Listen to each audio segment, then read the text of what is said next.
I proposed to my fiancé. Without knowing, she'd briefly dated my psychotic sister who tried to one-up me by proposing to my fiancé a few months later. Things got crazy, and we were forced to file a police report against her. I proposed to my fiancé not knowing I would find myself trapped in a love triangle. I met Katie at a local brewery during trivia night. We instantly clicked.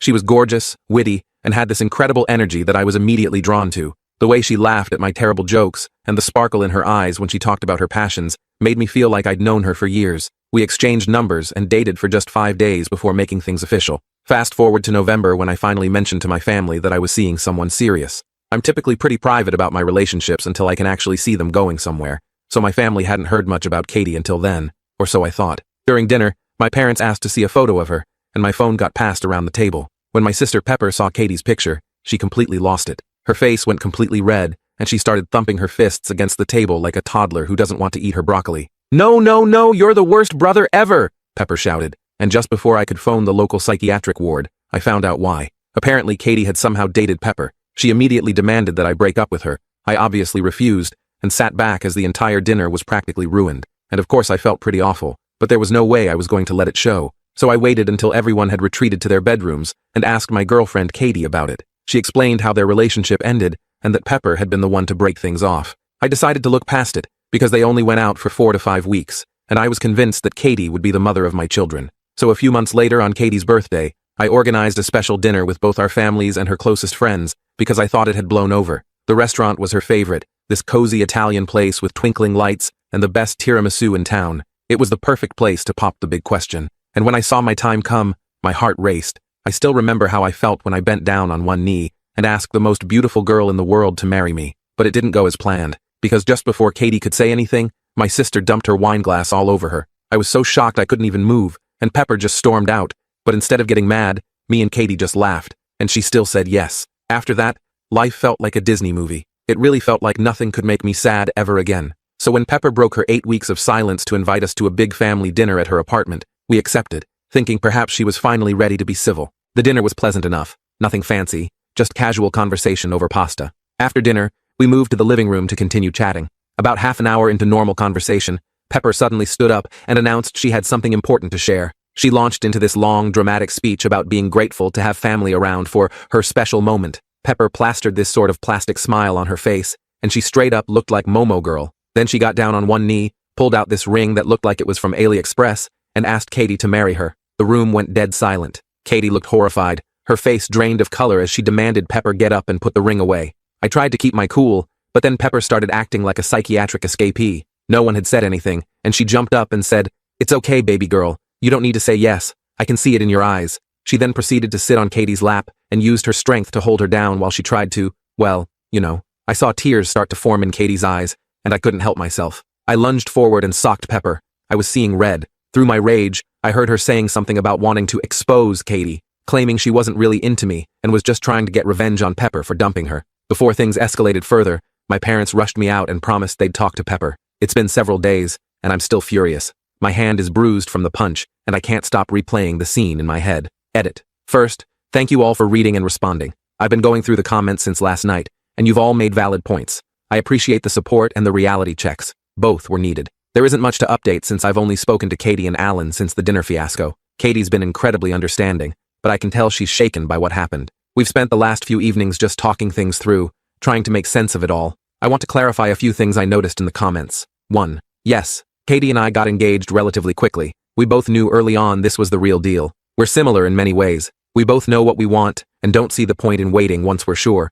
Despite the timeline, I'm 100% certain about her. When you know, you know. 2. When we met, I approached her at the brewery, not the other way around. She was competing on a rival trivia team and playfully trash-talked our answers. When I asked Katie if she knew Pepper and I were related when we first met, she insisted she had no idea. I believed her then, but I admit Pepper's extreme reaction does raise some questions. It seems unlikely Katie would have orchestrated our meeting, but Pepper's accusations have planted a tiny seed of doubt that I hate myself for entertaining. 3. I genuinely had no knowledge of their relationship when I met Katie. Pepper and I aren't close anymore. We used to be when we were kids, but we drifted apart as adults. We're fundamentally different people with opposite values.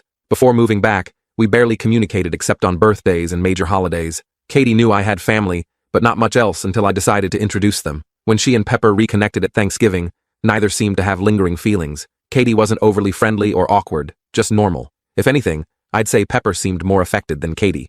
4. From what I understood, they dated for just a month. I didn't think I needed Pepper's blessing to propose, but maybe that was an oversight on my part. I plan to talk to Pepper this weekend to get everything out in the open. I never asked for her side of their relationship, which is my fault. I avoided the conversation because I didn't want details about their romantic past, but clearly, that approach backfired spectacularly. If anything significant happens, I'll update you all. In response to comments about family pressure, thankfully, I've only heard the but-she's family argument from my mom and a couple aunts who always take her side. They know me well enough to understand our relationship isn't strong enough for me to tolerate this level of disrespect toward my fiancé.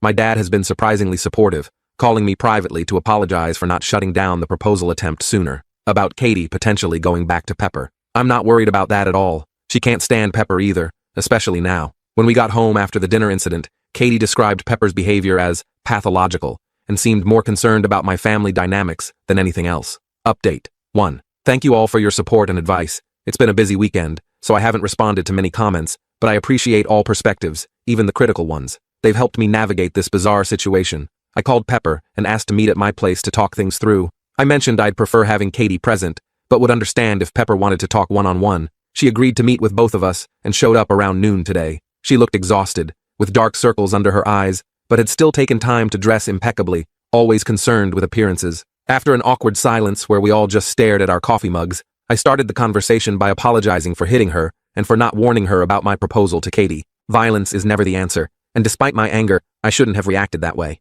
Pepper shrugged and said it was whatever, but appreciated the apology. I then explained what Katie had told me about their relationship and breakup, asking Pepper to confirm if that version was accurate. I explained that her extreme reactions seemed disproportionate for such a brief relationship, and I wanted to make sure I wasn't misunderstanding how serious they had been. Pepper confirmed they only dated a few weeks, and that she ended things because she lost interest. She fidgeted with her bracelet the entire time, avoiding eye contact with both of us. Katie asked if Pepper was acting this way because she still had feelings or regretted ending their relationship. Pepper admitted she thought Katie was more attractive than before, but denied having any lingering feelings or regrets. The real issue, according to Pepper, was that she didn't like seeing someone she dated, regardless of how briefly, with her older brother. She insisted that as her brother, I should have respected some unwritten bro code by breaking things off with Katie once I learned of their history. When I reminded her that I had no idea they dated when Katie and I met, she dismissed this, saying it didn't matter. I still should have ended things. She claimed that if roles were reversed, she would have done the same, which I seriously doubt given her history of dating within friend groups.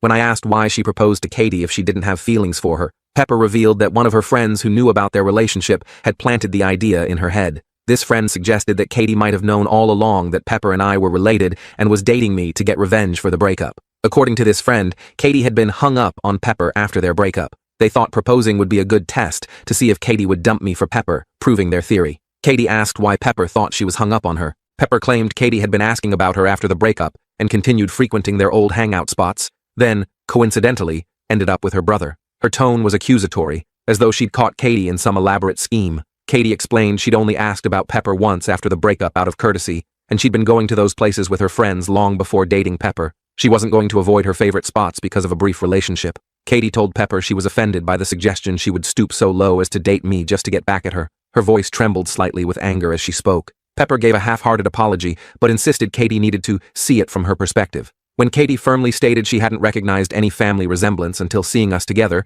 and pointed out that we act nothing alike, Pepper finally seemed to accept it, though reluctantly. Before leaving, Pepper told me I could rescind her wedding invitation since she couldn't bring herself to support our relationship, knowing she used to date Katie. I told her not to worry about it since she was likely going to be uninvited anyway. Her shoulders slumped slightly at this, but she nodded and left without further drama. It's been several hours since our conversation, and I do feel better having gotten clarity. My parents aren't happy about Pepper being uninvited to the wedding, but they understand it was a mutual decision, and probably for the best. My mom texted that she hopes we can work things out before the big day, but I'm not holding my breath. My sisters say they knew Pepper didn't have a legitimate reason for her behavior, and don't blame me for not wanting her at the wedding. For now, I'm limiting contact with Pepper, and I doubt she'll reach out to me anytime soon either. Thanks again to everyone for your support and advice. It's helped me stand my ground in a situation where I might have otherwise caved to family pressure. Responding to why Katie didn't recognize Pepper was related to me. We hadn't discussed my family much early in our relationship. I'd moved away partly to distance myself from my parents, and only started reconnecting with them at Alan's request when I moved back.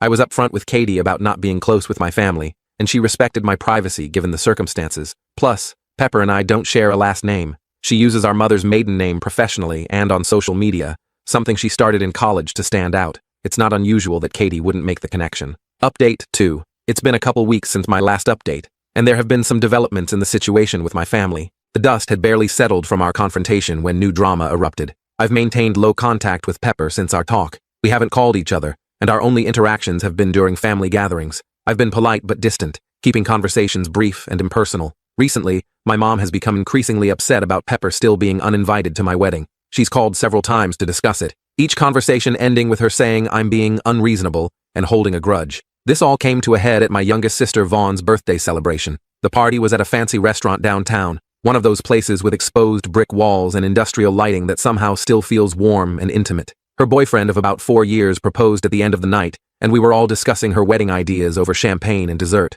While talking about venues and dresses, Vaughn casually mentioned, "David, I know Pepper's banned from your wedding, but you won't care if she comes to mine, right?" I laughed and assured her I would never dictate her guest list. My mom gave me a strange look and asked if Pepper was still uninvited to my wedding. When I confirmed this, she became visibly irritated, her lips pursing into a thin line as she insisted she thought I was joking and accusing me of being unreasonable since Pepper is family. She suggested I was just holding a grudge to be petty. I reminded her that Pepper and I had mutually agreed she wouldn't attend, then pointed out that this wasn't the appropriate time to discuss my wedding as we were celebrating Vaughn. Vaughn backed me up, telling our mom to stop making her special day about Pepper. Mom dropped it, though Pepper wasn't even at the party due to work commitments. A few days later, my mom showed up at my house unannounced, saying she wanted to discuss my wedding. She was dressed in what I call her confrontation outfit, navy blue pantsuit and pearl earrings she only wears when she means business. She questioned why I was so adamant about excluding Pepper, suggesting I was insecure about Katie and Pepper's past relationship. I repeated that Pepper and I had mutually agreed on her not attending,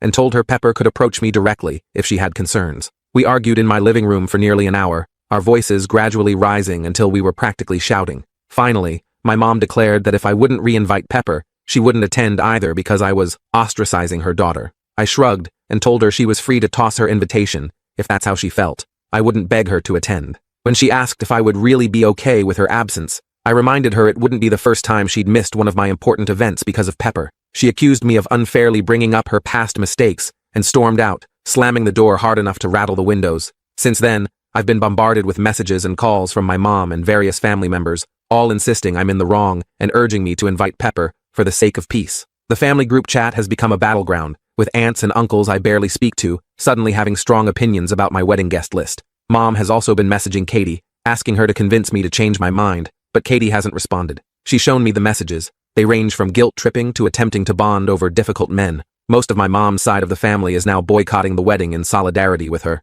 My dad, his sister and brother-in-law and their kids, my sisters and Katie's family, are still planning to attend. I spoke with Pepper directly about the situation, and she confirmed she had uninvited herself and has no desire to attend. She's baffled by the drama and wants to be left out of it entirely, which makes my mom's crusade even more frustrating. I'm currently low contact with my mom, though my dad and I remain on decent terms.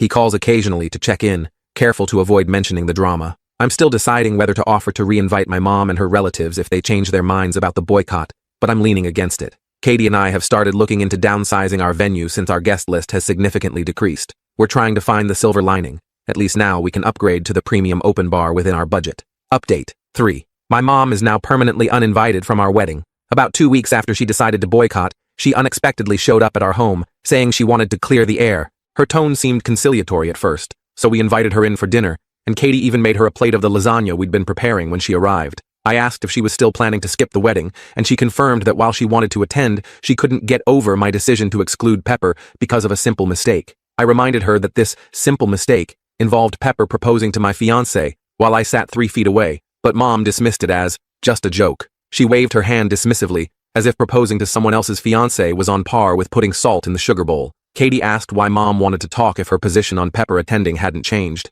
Mom admitted she had hoped to catch Katie alone, assuming I'd be at work, to convince her to persuade me to invite Pepper. Katie politely explained she wouldn't have had that conversation without me present since it involved my sister. I could see Katie's discomfort in the way she fidgeted with her engagement ring, a nervous habit she has when she's trying to remain composed. Mom then made a comment about Katie being spineless and unable to have a conversation without me thinking for her, which sparked a heated argument. The tension in the room was palpable as accusations flew back and forth. Eventually, Katie told her to leave, her voice firm despite her visible distress. As Katie was unlocking the door, my mom grabbed her hair, pulled her to the ground, and began hitting her and trying to claw at her face while screaming about Katie tearing our family apart. I immediately pulled Mom off Katie and physically removed her from our home. She continued pounding on the door for several minutes before leaving, then called us repeatedly. After ensuring Katie was okay, she had scratches on her face and neck, and a clump of hair had been pulled out. I texted Mom that she should never contact us again. I was shaking with rage and concern, struggling to believe what had just happened. I called my dad and sisters to inform them what happened.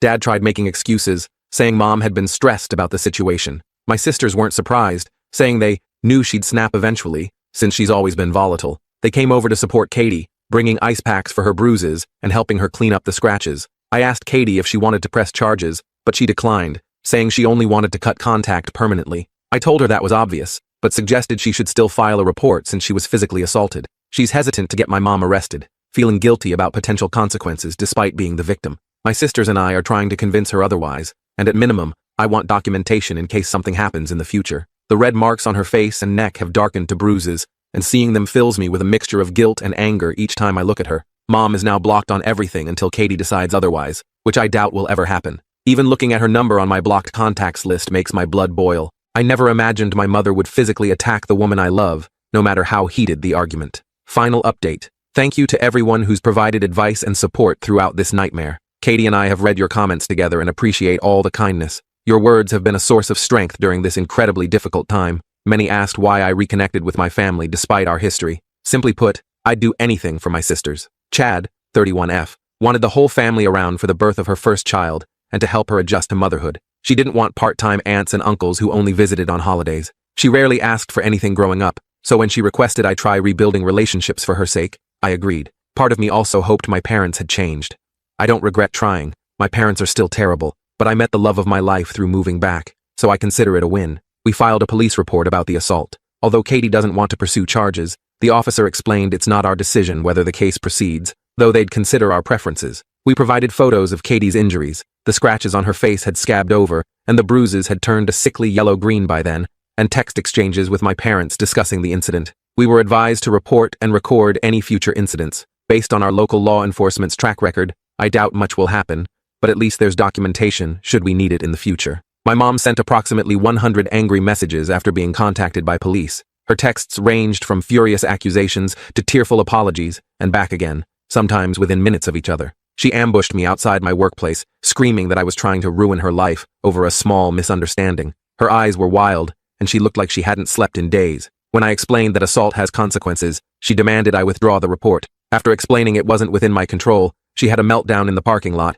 hitting me several times before security removed her. The entire scene was witnessed by several co-workers, which was humiliating, but at least provided additional evidence of her behavior. I had to explain the situation to my boss, who thankfully was understanding and offered to adjust my schedule if needed. Katie and I had a serious conversation about my family's place in our lives going forward. Following advice from many commenters, we've decided to go entirely no contact with everyone except my sisters. We agreed that maintaining these toxic relationships is creating unnecessary stress before we're even married, and we don't want to start our life together under this dark cloud. Katie suggested we consider relocating to put physical distance between us and my family. My brother-in-law, 29, lives about 3 hours away in a city we both like. It has great restaurants, beautiful parks, and a vibrant art scene we've enjoyed during previous visits. I've spoken with my employer about transferring, and Katie is exploring remote work options or potentially finding a new position. The prospect of a fresh start somewhere new has given us something positive to focus on amid all this chaos. We've changed our wedding plans again. With our significantly smaller guest list, my future brother-in-law has offered his lakefront property as our venue. The view is stunning, and the intimate setting feels more appropriate for the celebration we want. I don't plan to post further updates unless something dramatic happens, at least not until after the wedding, as we're focused on moving forward with our lives. Each day gets a little easier as we distance ourselves from the toxicity. Katie's bruises have healed, and we're working on healing the emotional wounds too. We've started couples therapy to ensure we're processing everything in a healthy way and to strengthen our communication before marriage. Our therapist has been incredibly helpful in providing tools to manage the ongoing stress and establish healthy boundaries. Happy holidays to everyone who's followed our journey. Your support has meant more than you know. When asked if his mom had read the Reddit posts, according to Vaughn, she's read many comments but doesn't think Reddit strangers have the right to tell her she's a bad person. I'm out of energy for attempting reconciliation. I wish them well, just from a very safe distance from me and my family. Life's too short to keep toxic people around, even if they share your DNA. Katie and I are focused on building our own family now, one based on mutual respect, communication, and genuine love.